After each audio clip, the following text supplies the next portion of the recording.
Allicate i carabinieri della locale stazione con il supporto tecnico del personale dell'Agenzia alle Dogane e dei Monopoli, sezione controlli, hanno svolto un controllo mirato del territorio finalizzato alla prevenzione e al contrasto del gioco d'azzardo patologico.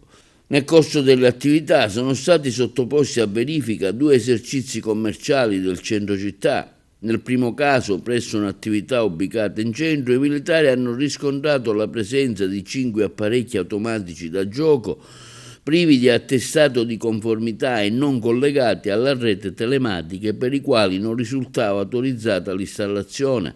Per le violazioni accertate sono state elevate sanzioni amministrative per un importo complessivo di 50.000 euro ed è stata sottoposta a sequestro amministrativo la somma contante di 540 euro rinvenuta all'interno degli apparecchi.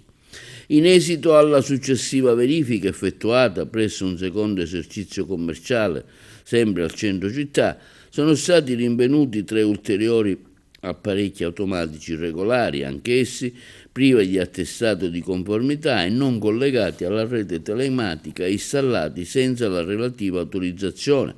In questo caso sono state elevate sanzioni amministrative per un importo complessivo di 30.000 euro e le macchinette sono state sottoposte a sequestro.